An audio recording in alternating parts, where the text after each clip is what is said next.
Magandang araw po sa inyo, itong guided at pasensya na po sa mga nakaraang buwan na hindi tayo nakapag-upload ng mga video dahil medyo marami pong kabisihan nangyari ng mga nakaraang buwan.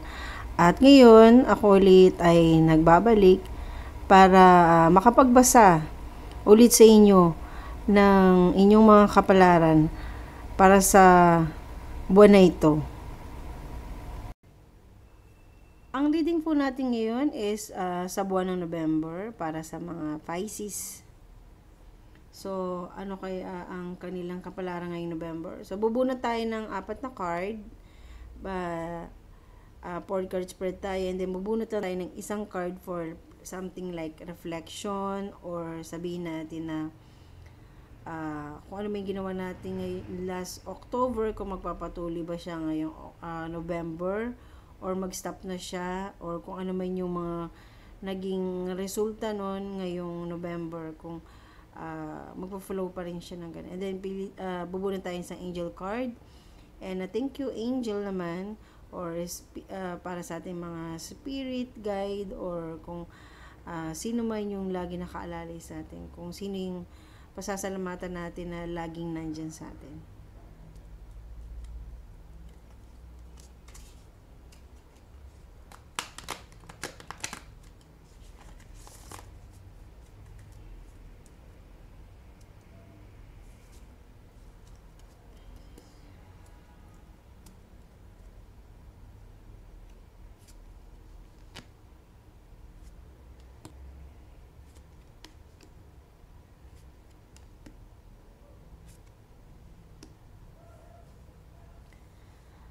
So, Pisces, nung nakaraang buwan ng October o possible ng September hanggang October is medyo struggle tayo to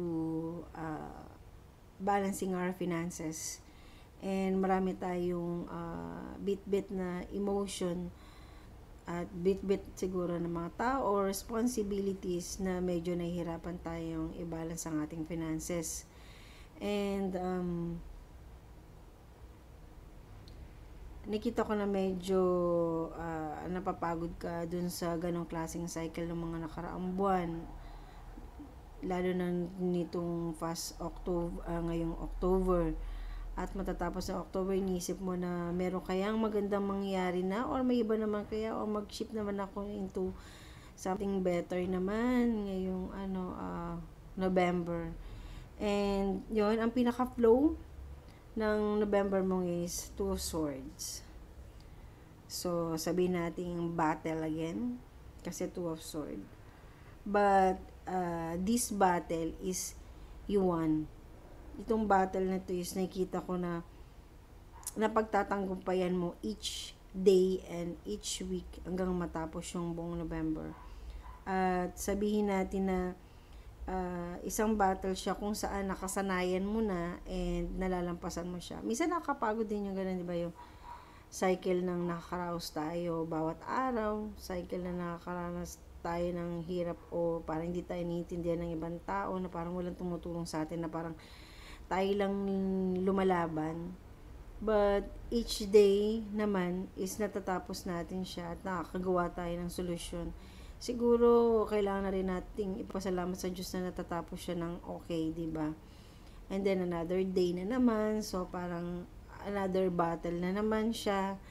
And then, matatapos. Kung sabihin natin nakakaraos tayo at hindi naman nasisira yung ating mentality at nagiging, sabihin natin, positibo pa rin tayo sa ating isip na matatapos din to, maano din to, God will provide. Meron tayong ganong klase ng pag-iisip, palagay ko sabihin natin na nagpapasalamat pa rin tayo sa ganung bagay. Kasi lahat tayo, more ngayon, sabihin natin 70% of population na dun sa ganung klase ng battle na everyday, it's like a battle na from inner, tsaka yung sa mga taong parang hindi nakakaintindi sa atin, or siguro dahil may pinagdadaan din sila, so naisip natin minsan na parang left out tayo, pero hindi naman, kasi meron din silang struggle na pinagdadaanan possibly, kaya siguro gano'n na naayawan kanila, o sabihin hindi ka nila natutulungan. Pero kung nairaraos mo naman each day, lalo na ngayong November, siguro kailangan mo naman din na yung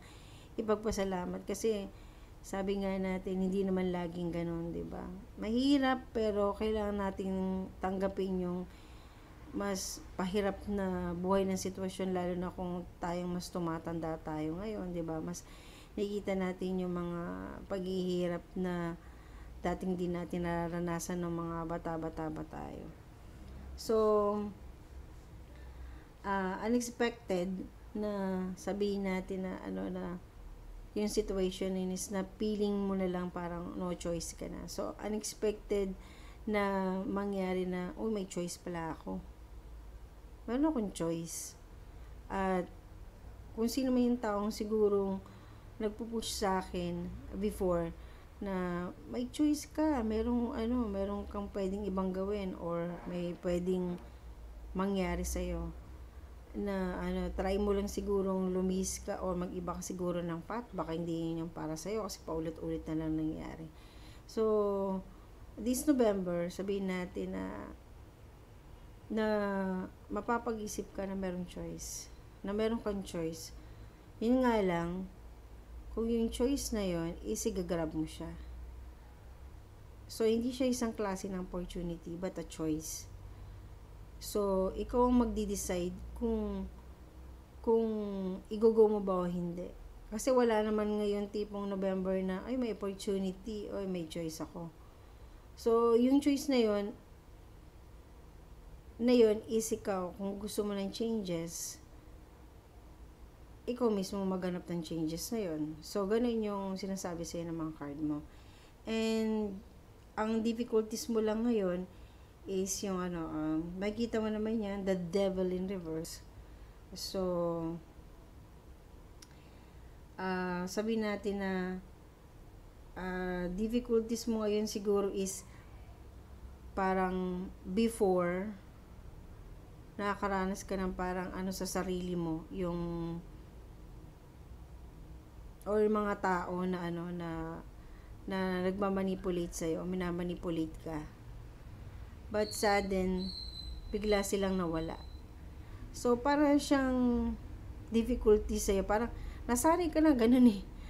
Parang sanay kang pinupukpok ka lagi or sanay kang lagi kang meron kang kailangan So, parang naging difficulty siya sa'yo ngayon kasi parang nasanay ka ng ganun.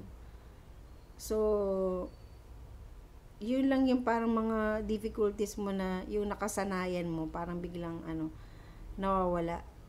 Unti-unti. But, in a good way yun. Kasi, di ba, kung yung choice na yun, napipiliin mo, possible siguro yun doon, yun yung mawawala yung mga tao na medyo magpapahirap sa'yo ng konti. Or, magmamanipulate sa'yo this November. And, by the end of November, slow and steady ka lang. So, Knights of Pentacles in reverse.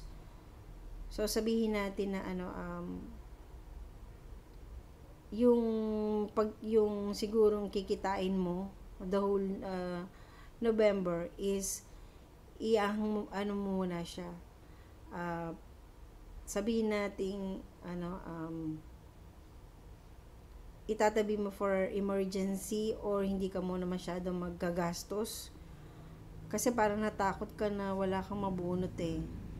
So, siguro lahat naman tayo ganun, di ba? Na kapag napagdadaanan natin ng walang-wala tayo, and then pag nagkapera tayo, parang hirap mo siyang pakawalan kasi baka hindi na siya bumalik.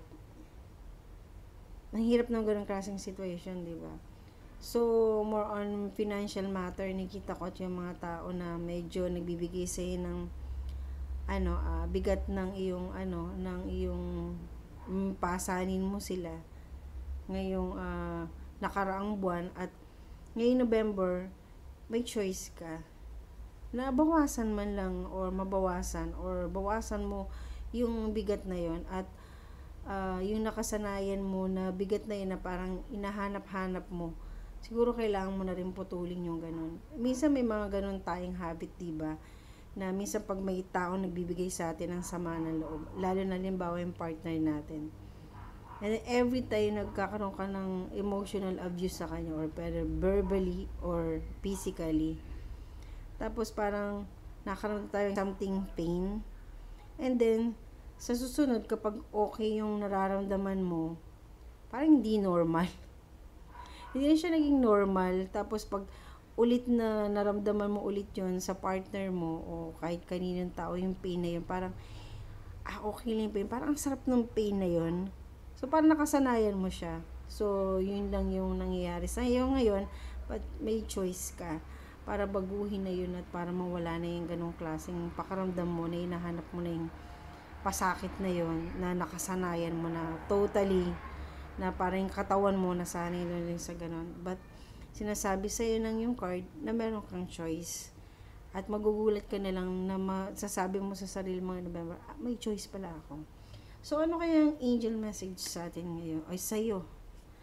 Ngayon, na gustong ipaintindi sa'yo ng iyong angel. Look for the sign. So, ito naman tayo si sign.